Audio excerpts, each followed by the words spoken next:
சுக்கிர பகவானை ராசி அதிபதியாக கொண்ட ரிஷபராசி அன்பு சொந்தங்களுக்கு வணக்கங்க. ரிஷபராசினாவே இவங்க இருக்கக்கூடிய இடத்துல எல்லாருமே இவங்களுக்கு சாதகமாக தான் இருப்பாங்க. சொல்லப்போனா ஒருத்தன் இவங்க கிட்ட சண்டை போடணும்னு வந்தா கூட சரிங்க, இவங்களுக்கு ஒருத்தன் பகையாளியே இருந்தா கூட சரிங்க, இவங்க கிட்ட வந்தா அந்த பகையை மறந்து நட்பு பாராட்டிடுவாங்க. ஸோ ரிஷபத்தை பொறுத்த வரைக்கும் ஸ்மார்ட் ஒர்க்குங்க, ஓகேங்களா? அந்த கடின உழைப்புக்கெல்லாம் இடம் கிடையாது. ஆனால் யாருடைய மனசும் புண்பட மாதிரி பேச மாட்டாங்க. எல்லாரையுமே அரவணைக்கிறதுல ரிஷபத்தை அடிச்சுக்கிறதுக்கு ஆட்களே கிடையாது. ஒத்துமையா இருக்கிறது மட்டும்தான் ரிஷபத்துக்கு பிடிக்கும். தெரிஞ்சவங்க தெரியாதவங்க இருக்கிறவங்க இல்லாதவங்க இவங்க எங்க இருந்தாலும் சரி எல்லாருக்கூடமே ஒத்துமையா இருக்கணும், எல்லாருக்கும் எல்லாம் கிடைக்கணும், இப்படி நினைக்கக்கூடியவங்க ரிஷபராசி தான். அதே போல ரிஷபராசியை பொறுத்த வரைக்கும் எல்லாட்டையுமே பணிவா பேசுவாங்க. அதை சில பேர் இவங்க பயந்துட்டாங்கன்னு நினைப்பீங்க. ஆனா கடின உழைப்பும் மனதைரியம் உடையவங்க இந்த ரிஷபராசி. நீங்க ஒரு பாறையை கூட உடைச்சிடலாம், ஆனா இவங்களுடைய மன தைரியத்தை உங்களால உடைக்கவே முடியாது. பார்க்கறதுக்கு வேணா இவங்க நீங்க பேசுறதுக்கு உங்களுடைய செயல்பாடுகளுக்கு ஒத்துழைக்கிற மாதிரி தெரியும். ஆனா ஒருபோதும் இவங்க மற்றவங்களுடைய செயல்பாடுகளுக்கு தகுந்த மாதிரி முடிவெடுக்கவே மாட்டாங்க, செயல்படவும் மாட்டாங்க. இப்படிப்பட்ட குணாதிசயங்கள் கொண்ட ரிஷபராசிக்கு தன்னை அழகுபடுத்திக்கிறதுலையுமே அக்கறை வச்சிருப்பாங்க, ஆடை ஆபரணங்கள் மீதும் அக்கறை வச்சிருப்பாங்க. அப்போ என்னம்மா சுயநலவாதீங்களா, எல்லாரையும் ஈஸியாக ஏமாத்திடுவாங்களா அப்படின்னா ரிஷபத்தை இப்படி சொன்னா உங்களுடைய நாக்கு தான் அழுகி போகும். புரியுதுங்களா? இது மேல ஆசை இருக்கே தவிர்த்து அதை தன் உழைப்பால அடையணும்னு தான் நினைப்பாங்களே தவிர்த்து ஒரு நாளும் மற்றவங்க காசுல 10 பைசா எடுக்கணும், மற்றவங்களை ஏமாத்தணுன்ற துளி அளவு எண்ணம் கூட இவங்களுக்கு கிடையாது. ஆனா இவங்க கூட பல பேட்டை ஏமாந்து நின்று இருப்பாங்க. ஈஸியா மற்றவங்க நம்பி ஏமாறல ரிஷபம் ஒண்ணு, புரியுதுங்களா? ஆனாலும் ஏமாத்தின கூட எதிர்த்து பேசாதுதான் இந்த ரிஷபம். இது இன்னொரு விஷயம் நான் சொல்லணும்னா, ரிஷபம் அப்படிங்கிறவங்க எதையும் செய்ய துணிஞ்சவங்க தான். ஆனா அவங்களுக்குன்னு ஒரு குணாதிசயம் இருக்கு இல்லையா, யாருக்கும் எந்த பாதிப்பும் நான் செய்யக்கூடாதுன்னு நினைச்சிருக்காங்க இல்லையா, அது வரைக்கும் நீங்க என்ன பண்ணாலும் உங்களுடைய தலை தப்பும்.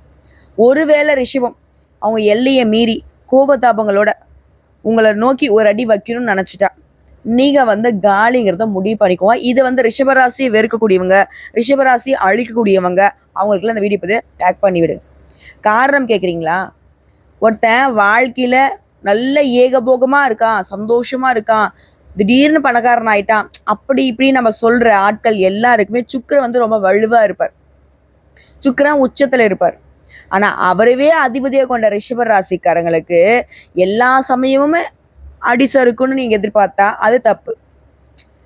அது அப்பா தன் பிள்ளை கெட்டு போகணும்னு நினைப்பாரா? அப்படிதான் இந்த அப்பா அப்படிங்கிறவர் தான் இந்த ரிஷபராசிக்கு சுக்கிர பகவான். ஸோ ஒரு பொழுதும் கைவிட மாட்டாரு. இவங்க கீழே விழுற மாதிரி இருக்கும், பட் ஒரு நாளும் கீழே விழ மாட்டாங்க. பார்த்து உஷாரா இருந்துக்கோங்க. இப்படிப்பட்ட குணாதிசயங்களுக்கு சொந்தக்காரர்களான நம்முடைய ரிஷப ராசிக்கு தலைப்பு பார்த்துருப்பீங்க. 500 ஆண்டுகளுக்கு பிறகு வீடு தேடி வரக்கூடிய நபரால நவ பஞ்ச யோகம். ரிஷபராசிக்காரங்களே, உங்க கூட கை கோர்க்கும் அந்த நபரால உங்க வாழ்க்கை நிலைங்கிறது தூங்கி கொண்டிருந்த அதிர்ஷ்டம் உங்களுக்கு பிரகாசிக்க போகுது. ரிஷபம் இந்த செகண்ட் வரைக்கும் எல்லாராலையும் ஒதுக்கப்பட்டு அசிங்கப்பட்டு அவமானப்பட்டு என்னன்னா நம்ம பாவம் பண்ணோன்ற அளவுக்கு துயரத்துல தான் வாழ்ந்துட்டு இருக்கீங்க, இல்லைன்னு மறுக்க முடியாது இல்லையா? இப்படி இருக்கக்கூடிய நிலையில இந்த ஒரு நபர் அப்படின்னு நான் சொன்னேன் இல்லையா, அது யாருன்னா ராகு கேது கூட நல்லதை மட்டுமே செய்ய தெரிஞ்ச குரு போய் கை கோர்க்கிறாரு. புரியுதுங்களா? இந்த ராகுவும் கேதுவும் யாருங்க? கெட்டதை செய்வாங்க அப்படின்னு நம்ம சொல்லியிருக்கோம், அசுப கிரகங்கள் சொல்லியிருக்கோம். இவங்களுக்கு தனியா குணம் கிடையாது. ஆனா இவங்க யார் கூட சேர்றாங்களோ, யாருடைய வீட்டுல இருக்காங்களோ அவங்களுடைய குணத்தை எடுத்துக்கிட்டு பலன் தரக்கூடியவங்க. ஸோ இப்போ அந்த ராகு கேது கூட குருவும் இணைவதனால குரு என்ன செய்வாரு? கோடி நன்மைகளை அள்ளி கொடுக்கக்கூடியவர். ஸோ அவர் ஒரு 10,000 ரூபாய் உங்களுக்கு கொடுக்கணும் முடிவு பண்ணா இந்த ராகவும் கேதுவை என்ன பண்றாங்க, கணக்கு தப்பா இருக்கு, ஒரு 0 சேர்த்து அப்படிங்கிற மாதிரி உங்களுக்கு பல மடங்கு அதிர்ஷ்டகரமான பலன்களை அள்ளி கொடுக்க போறாங்க. அது என்ன ஏதுங்கிறத இப்ப தெளிவா பார்க்கலாம். அதாவது வேத ஜோதிடப்படி ஒவ்வொரு கிரகமும் ஒரு குறிப்பிட்ட கால இடைவெளியில ஒவ்வொரு ராசியை மாத்திக்கிட்டே இருக்கும். இதனால சில யோகங்கள் உருவாகும். அது சுப யோகங்களா இருக்கும், ராஜயோகங்களா இருக்கும்.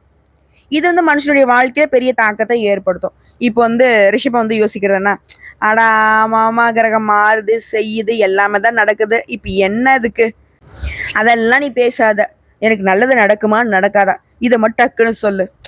ரிஷபம் இப்படி அவசரப்படுறதுக்கான காரணம் என்னங்க? அடி, பயங்கரமான அடி. முதுகு பின்னாடி திருப்பி பார்த்தீங்கன்னாக்கா அவ்வளையும் கடப்பார குத்து தான். சாதாரண ஈட்டி குத்தா இருந்தால் கூட சமாளிச்சிடலாம். பயங்கரமா எல்லாரும் வச்சு செஞ்சு விட்டுருக்குறாங்க. முன்னாடி நான் சிரிச்சுக்கிட்டே இருக்கேன். அதை பார்த்து என்ன நினைக்கிறாங்க, அட இவங்களுக்கு என்னப்பா குறை, நல்லா ஜாலியாக சுற்றிக்கிட்டு இருக்காங்க, நம்ம தான் பாரு அவங்க கஷ்டப்படுறாங்கன்னு நினச்சிக்கிட்டு இருக்கோம், அவங்க கடனில் இருக்காங்கன்னு நினச்சிட்டு இருக்கோம் அப்படின்னு பேசுவாங்க இல்லையா? அந்த வெறுப்புல தான் இப்போ ரிஷபம் வந்துட்டு இப்படி யோசிக்கிறீங்க. கவலைப்படாதீங்க. நிழல் கிரகங்களோட சுபகிரகம் சேர்வது வந்து உங்களுக்கு யோகம்தான். அதாவது இந்த வருஷத்துல மே மாதம் 18ஆம் தேதி மீனராசிலிருந்து கும்பராசிக்கு ராகு பகவான் நுழைந்த பின்னாடி இந்த குரு பகவான் மிதுன ராசிக்குள்ள நுழையிறாரு. இந்த ராகு மற்றும் குருவுடைய நிலையினால நவ பஞ்ச ராஜயோகம் உருவாகுது.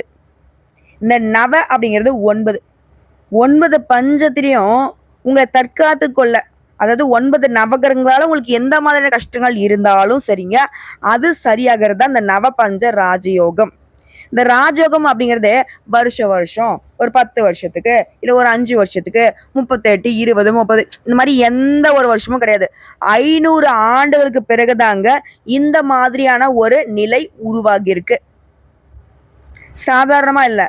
பாம்பு கிரகமும் குருவனுடைய அமைப்புங்கிறது 500 வருஷங்களுக்கு பின்னாடி தான் உருவாகி இருக்கு. இந்த பழமையான ராஜயோகம் அப்படிங்கிறது, இந்த நவபஞ்ச ராஜயோகம் அப்படிங்கிறது எல்லா ராசிகளுடைய வாழ்க்கையில தாக்கத்தை ஏற்படுத்தினாலும், எல்லாருக்குமே அதிர்ஷ்டத்தை அள்ளி கொடுத்தாலும், அதுல முக்கியமா ரிஷப ராசிக்கு இந்த ராஜ யோகத்தினால அதிர்ஷ்டத்தை பெற போறீங்க. எழுதி வச்சுக்கோங்க. புரியுதுங்களா? இதன் மூலம் தொழில்ல நல்ல வளர்ச்சி இருக்கும், முன்னேற்றம் இருக்கும். இது உத்தியோக பணிகள் இருக்கீங்கன்னாக்கா நீங்க எதிர்பார்த்த மாதிரியே எல்லாமே நடக்கும். பதவி உயர்வு கிடைக்கும், சம்பள உயர்வு கிடைக்கும், எதிர்பார்த்த இடமாற்றம் கிடைக்கும். மேலும் நிதிநிலையை பொறுத்த வரைக்கும் நல்ல உயர்வை பார்க்க போறீங்க. 500 வருடங்களுக்கு பிறகுங்கிறது ராகு குரு பகவானால, இந்த நவபஞ்ச ராஜயோகத்தினால அதிர்ஷ்டம் அப்படிங்கிறது ரிஷபத்திற்கு உரியது. திடீர் நிதி நன்மைகளை அளிக்க போகுது. புதிய வருமான ஆதாரங்களை நீங்களே உருவாக்கிக்க போறீங்க. அதே மாதிரி வேலை பார்க்குறவங்க என்ன வேலை வேணா செய்யுங்க, எந்த துறைகளில் வேணா இருங்க, கூலி வேலை செய்தால் கூட சரிங்க, உங்களுக்கு உயர்வு உண்டு. அப்போ தனியார் துறையோ அரசாங்கத்துறையோ ஆண்களோ பெண்களோ 6 வயதோ 60 வயதோ யாராக இருந்தாலும் சரி, என்ன வேலை செய்தாலும் சரி, ஒரு படி முன்னேற்றம் உண்டு. இல்லை பல மடங்கு முன்னேற்றம் கூட இந்த ராகுவும் கேதுவும் கொடுத்துருவாங்க. என்ன சொன்னேன் இல்லைங்களா? 10,000 ரூபாய் குரு கொடுத்தா அது கூட ஒரு 0 சேர்த்து கொடுத்துருவாங்க. அப்போ ஒட்டு மொத்தமா நம்மளுடைய நிலை எப்படி இருக்குங்க? 1000 ரூபாய் வச்சிருந்தவங்களுக்கு லட்சங்கள் மாறுது. பல மடங்கு இல்லையா? அதாவது ஒரு விஷயத்தை நீங்க தெளிவா புரிஞ்சுக்க வேண்டியது என்ன தெரியுங்களா? இந்த நவபஞ்ச ராஜயோகம் அப்படிங்கிறது உங்களுக்கு வந்து அதிர்ஷ்ட கதவை வந்து திறந்து வைக்க போகுது. அதே மாதிரி குடும்ப உறுப்பினர்களிடையே உறவுங்கிறது நல்ல வலுவா இருக்கும். ரிஷபத்துக்கு அப்படி ஒரு நிலை இருக்கா? இது வரைக்கும் வீட்டுல இருக்கிறவங்க தாங்க உங்களுக்கு முதல் எதிரியா இருந்திருப்பாங்க. என்னடா இது, நம்ம கூட பிறந்தவங்க அப்படி பேசுறாங்க, நம்ம பெத்தவங்க தான் அப்படி பேசுறாங்கன்ற அளவுக்கு எல்லாரும் ஆளுக்கு ஒரு குற்றச்சாட்டு உங்க மேல வச்சு உங்களை வந்து ஒரு மாதிரி வெறுப்பேத்தி வச்சிருப்பாங்க. ஆனா இப்போ அந்த உறவு வலுவா இருக்குது, வீட்டினுடைய சூழ்நிலை உங்களுக்கு மகிழ்ச்சியை கொடுக்க போகுது, நிதி நிலைமை சிறப்பா இருக்க போகுது. சிலருக்கு வந்து புதிய சொத்துக்கள் மற்றும் வாகனங்கள் வாங்கக்கூடிய வாய்ப்புகள் கிடைச்சிருக்கு. அதே மாதிரி வியாபாரிகளுக்கு திடீர் லாபம் கிடைக்கும். அரசு தொடர்பான வேலைகள்ல இருக்கவங்களுக்கு வெற்றி கிடைக்கும். சமுதாயத்துல கௌரவம் அதிகமாகுது. குறிப்பா அந்த அதிர்ஷ்டம்ங்கிறது வாழ்க்கையில பிரகாசிக்கிறதுனால ரிஷபராசி சேர்ந்த மாணவ மாணவிகளுக்கு இல்ல வந்து கல்வி தொடர்பான பணிகள்ல இருக்கிறவங்களுக்கு நல்ல முன்னேற்றம் இருக்கும். மாணவர்களாக்கினாக்க தேர்வுகள்ல நல்ல மதிப்பெண்களை பெற்று வெற்றி பெற போறீங்க. புரியுதுங்களா? நீங்க வந்து இந்த காலகட்டத்துல விஐபிகளாக வளம் வர போறீங்க. ரொம்ப பிரபலம் ஆயிருவீங்க. அதே மாதிரி சமுதாயத்திலுமே மதிப்பு மரியாதை அதிகமாகும். இப்படி பணம் எங்கேயாவது சிக்கியிருந்தா சிக்கிய பணம் கைக்கு வர்றதுக்கான யோகம் இருக்கு. இப்ப நான் முன்னாடி சொன்னேன் இல்லையா, குடும்ப உறுப்பினர்களே உங்களுக்கு எதிராக இருக்காங்க, எல்லாரும் ஆளாளுக்கு ஒவ்வொரு குற்றத்தை உங்க மேல வைக்கிறாங்கன்னு சொன்னேன் இல்லையா, இது பண பிரச்சனை தான். ஸோ அப்படி இருக்கக்கூடிய பண பிரச்சனைகள் கூட இப்ப சரியாகும். அதே மாதிரி ஆன்மீகத்துல நாட்டம் அதிகமாகும். மனசுக்கு அமைதியும் மகிழ்ச்சியும் கிடைக்கும். ஒரு மனுஷனுக்கு என்னங்க வேணும்? இப்ப சொன்ன அந்த மன மகிழ்ச்சியும் மன அமைதியும் இருந்துட்டாவே அவன் தாங்க தெய்வம். சே, அவனா நான் கடவுள் மாதிரி வாழ்றான்ப்பா அப்படின்வாங்க இல்லையா, அப்படி. குறிப்பா இந்த நவபஞ்ச ராஜயோகத்தினால ரிஷபராசிகள் நல்லா தெளிவா தெரிஞ்சுக்கோங்க. வாழ்க்கை எந்த அளவுக்கு உங்களை பயன்படுத்துச்சோ, அடிச்சுச்சோ, துரத்துச்சோ, அசிங்கப்படுத்துச்சோ, அவமானப்படுத்துச்சோ, அந்த வாழ்க்கை இப்ப செழிப்பா இருக்க போகுது. மேலும் மேலும் சொன்னாக்கா வேலையிலயும் சரி, வணிகத்திலயும் சரி, என்ன வேலை செய்தாலும் சரி, எந்த துறைகள்ல இருந்தாலும் சரி, ஆனா கூலி வேலை செய்யுங்க, குப்பை பொறுக்குங்க, நல்ல முன்னேற்றம் ஏற்படும். திணையிலப்படுத்துறதுக்கு திடீர்னு வச்ச வாழ்க்கைன்னு சொல்லுவாங்க இல்லையா, அந்த மாதிரி நடக்கும். இன்னும் ரிஷபராசியை இந்த யோகத்தினால அடையாளப்படுத்தணும்னா, கூரையை பிச்சுக்கிட்டு கொட்டுது, தொட்டதெல்லாம் பொண்ணா மாறுது, இப்படி எல்லாத்தையுமே சொல்லி முடிக்கலாம். வேலையில் இருக்கீங்களா, பதவி உயர்வு கிடைக்கும். சொந்த தொழில் செய்கிறீங்களா, நல்ல முன்னேற்றம் இருக்கும், லாபம் கிடைக்கும். வேலை தர்றீங்களா, நல்ல வேலை கிடைக்கும். இல்லைம்மா, நான் ஒரு கீழே வேலை பார்த்துட்டு இருக்கேன், புதுசு தொழில் தொடங்க ரொம்ப நாளாக நினச்சிட்டு இருக்கேன், தாராளமாக செய்யுங்க, உங்களுடைய எண்ணங்கள் பலித்தமாகும். பழிக்கிறது மட்டும் இல்லை, நல்ல லாபம் கிடைக்கும். சாதகமான காலம் இது. இல்லைம்மா, நான் ஆல்ரெடி ஒரு தொழில் தான் பண்ணிக்கிட்டு இருக்கேன், இந்த ஆன்லைன் வர்த்தகம் பண்ணிட்டு இருக்கேன், பங்குச்சந்தையில் பணம் போட்டுட்டு இருக்கேன், பழைய முதலீடுகள் இருந்து கூட இப்போ நல்ல லாபம் கிடைக்கும். இப்போ ஏதாவது முதலீடு பண்ணுமா, சந்தை நிலவரத்தை அறிந்து முதலீடு பண்ணுங்க, நேரம் காலம் உங்களுக்கு சாதகமாக இருக்கு. அதே மாதிரி வேலை தொடர்பா குறுகிய தூர பயணம், நீண்ட தூர பயணங்களை மேற்கொள்ள வாய்ப்பு இருக்கு. இந்த பயணங்களும் உங்களுக்கு நல்ல நிதி ஆதாயங்களை கொடுக்கும். அதாவது ரிஷபம் ஒரு இடத்துல போய் காலை வைக்குது அப்படின்னாவே நீங்க நினைக்கிறத நடக்கும். புரியுதுங்களா? ஏன்னா இந்த கிரக மாற்றம்ங்கிறது தான் உங்களுக்கு நேர்மறையான மாற்றங்களை மட்டுமே கொடுக்குது. இது நாள் வரைக்கும் நமக்கெல்லாம் நல்லது நடக்குமாடா, ரிஷபராசி ஆண்களும் சரி பெண்களும் சரி, இனி எல்லாமே நல்லதான் நடக்குங்க, கவலையே வேணாம். புரியுதுங்களா? தனிப்பட்ட வாழ்க்கையிலும் சரி, தொழில் வாழ்க்கையிலும் சரி, சிறப்பான பலன்களை அனுபவிக்க போறீங்க, பல நன்மைகளை பெற போறீங்க. இது எல்லாத்திலுமே நேர்மறையான மாற்றத்தை கொடுக்கும்.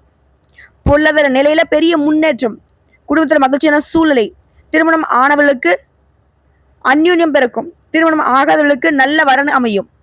அதே மாதிரி ரிஷபராசி இந்த காலகட்டத்தில் கொடுத்த வாக்க காப்பாத்துவீங்க. சொத்துக்கள்ல முதலீடு செய்ய இது சிறந்த நேரமா இருக்கும்.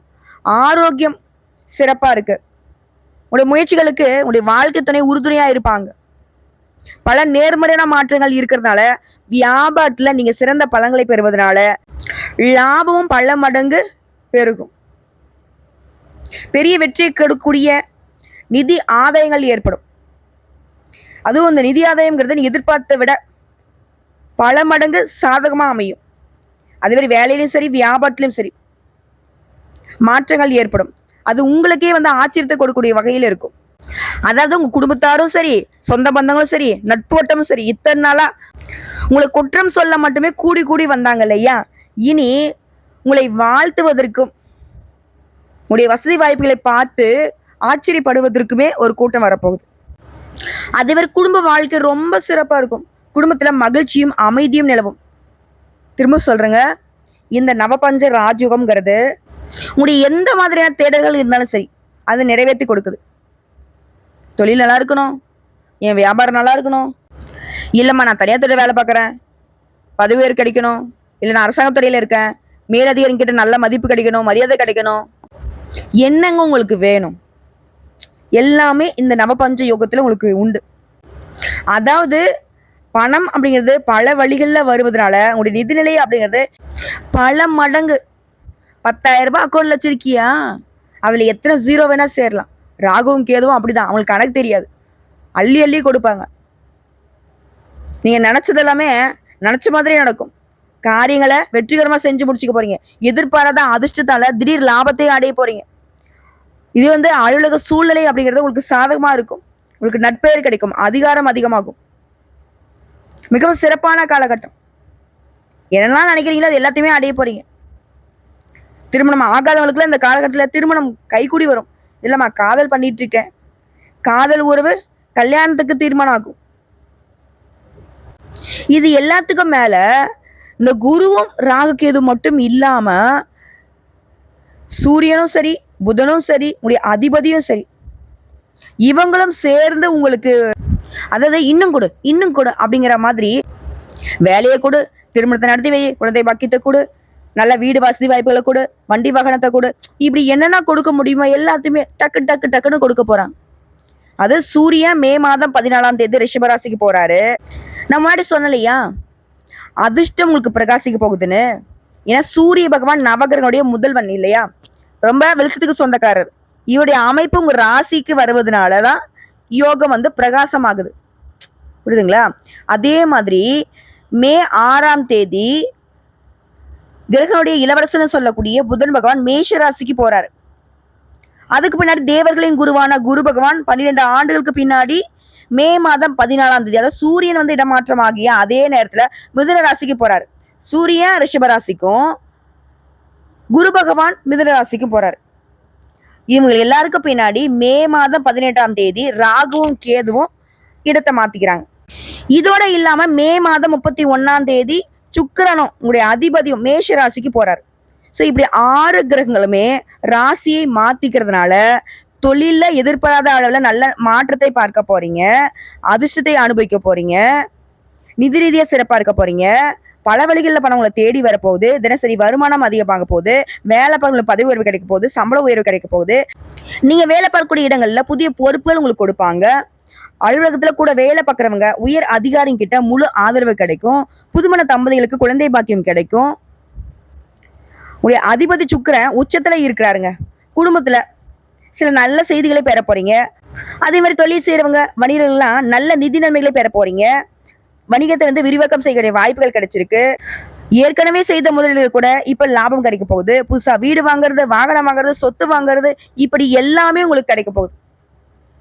வெளிநாட்டு யோகம், படிக்க போறேன், தொழில் பண்ண போறேன், எதுக்காக போனாலும் சரி, வாய்ப்புகள் சூப்பர். ஒட்டுமொத்தமா இனி ரிஷபராசிக்கு இந்த நவபஞ்ச ராஜயோகம் சிறப்பான மாற்றத்தை முன்னேற்றத்தை கொடுக்க போகுது.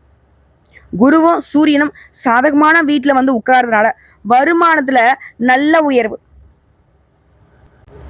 வரக்கூடிய வருமானத்தை என்ன பண்றதுன்னு தெரியாது, ஆடம்பரமா செலவு பண்ண போறீங்க. நீண்ட நாள் ஆசைகள் எல்லாத்தையுமே இப்ப நிறைவேற்றிக்க போறீங்க.